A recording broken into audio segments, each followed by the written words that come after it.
Watu wengi wamekuja kwa inbox yangu wakitafuta kazi. Na mimi wacha nikushauri. Ni ngumu sana ukiona nikiajiri mtu wa less than 28 years. Kwa nini? Watu wenye wametoka shule, they are very ambitious.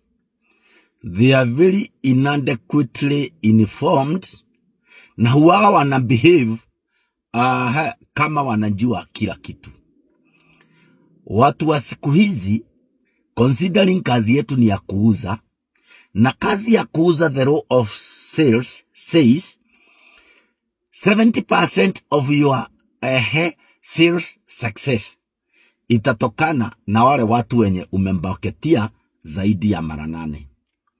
Sasa unaenda unakuta mtu mwenye unaenda kuajiri hayuko tayari kumaketia customer wa shamba, kumaketia customer wa kununua gari for more than 80 times. Sababu sio rahisi. Lazima umaketie huyo mtu mara 12. Ukimuuliza hai, watoto wako wabarikiwe sana. Leo umeshinda aje? Sisi tuko kuja tukununulia kachai, kuja tukunywe kachai kwa ofisi. Saa hiyo unataka kumkumbusha bado unauza shamba. Sio necessarily ati ni kumuuzia unamuuzia. Lazima ukuwe na kitu kama broadcast ya kuwa unatumia wateja wako mara kwa mara, ukiwawishi nice weekend, happy nini, happy holidays. Ukiwauliza watoto wamepata grade gani kama mtu, ndivyo huyu mtu akuwe anakukumbuka. Hebu imagine sasa ukiambia mtu wa miaka 25 akae akirudia hiyo, na mtu mwenye anamwambia arudie, mtu mwenye anamrudia hiyo, yeye hayuko huko, hata hakumbuki kama alikuwa anataka shamba. Sababu unujue hii ni kitu ya kutafuta sidano kwa gunia ya sawdust. Unatafuta ka customer kamoja kwa customer 1000 wenye utamaketia. Do you think it's easy? Lakini sasa some of you mnaona tu Kariuki akiwa hapa, mnafikiria amekuwa successful kimakosa. Wacha nikwambie, the work done behind the wheel, my friend, ni kazi inakuwa kubwa sana. Ukisikia sisi tukiitwa ati sisi we are the real estate leaders kwa miaka 5 consecutively. Hebu enda uangalie kind of the marketing yenye huwa nafanya kwa social media, na timu yangu kind of the marketing huwa wanafanya kwa social media, ndivyo uweze kuelewa sio kazi rahisi. Sasa ile kitu yenye iko, watu wa miaka 28 and below, mtu mwenye bado anasaidiwa na mzazi wake, bado hapo iko na shida. Sababu kama kazi ni ya mauzo na uanjiriwe na wewe ukiwa unasaidiwa, bado unapigwa support na mzazi wako, hauwezi faulu.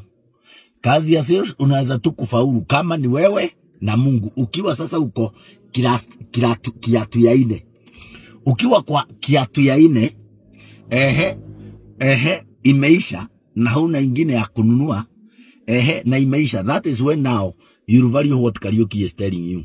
Lakini before that, kiherehere yako iko juu sana, cannot be toned down.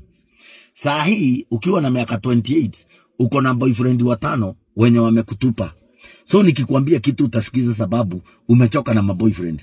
Lakini ukiwa na 25, bado hujapigwa character development mzuri. That is why mimi siwezi kukuajiri, sababu you have options. Na unajua I work with the people who don't have options.